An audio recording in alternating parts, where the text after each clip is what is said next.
Most people think procrastination means you're lazy, that you lack discipline, that if you were just more motivated, you'd start sooner and finish faster. But that assumption is often wrong.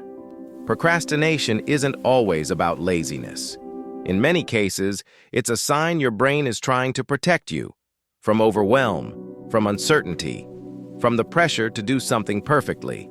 And ironically, the same mind that procrastinates is often the one that cares the most.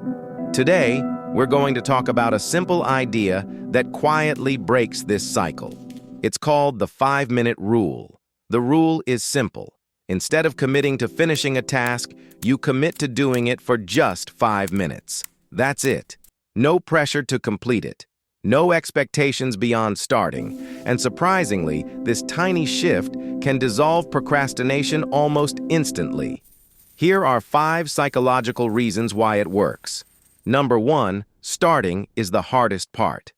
Psychology shows that the biggest barrier to action isn't effort, it's initiation.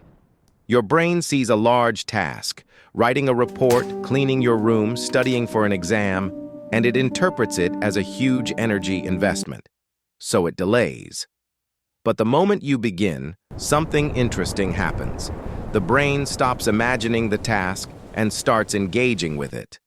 Research on motivation shows that once we start an activity, our brain often enters what psychologists call a behavioral momentum. In simple terms, starting creates momentum. Think about the last time you cleaned your desk.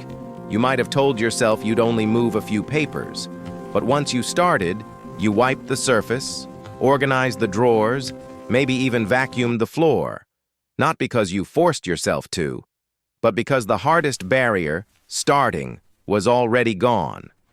The 5-minute rule works because it bypasses that barrier.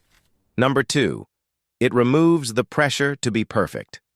A major reason people procrastinate is perfectionism. Research indicates that when people believe a task must be done perfectly, their brain associates the task with stress and risk. The fear of not doing it well enough makes the mind avoid starting altogether. The 5-minute rule quietly dismantles that pressure. You're not trying to finish. You're not trying to make it amazing. You're just showing up for 5 minutes. When a writer tells themselves they only need to write for 5 minutes, the blank page suddenly feels less intimidating. When a student commits to reading 1 page for 5 minutes, the entire textbook no longer feels overwhelming.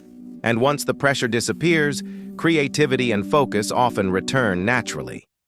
Number 3, it tricks the brain's resistance. Our brains are surprisingly sensitive to perceived effort. Behavioral psychology shows that when a task feels large or time-consuming, the brain's reward system becomes less motivated to start. But 5 minutes feels harmless. Your brain doesn't see it as a threat.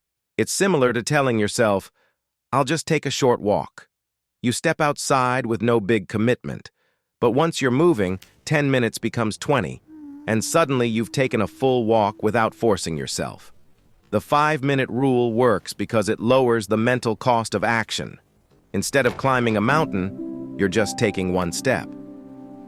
Number 4, action changes how you feel.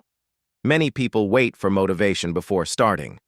But research on human behavior consistently shows something surprising.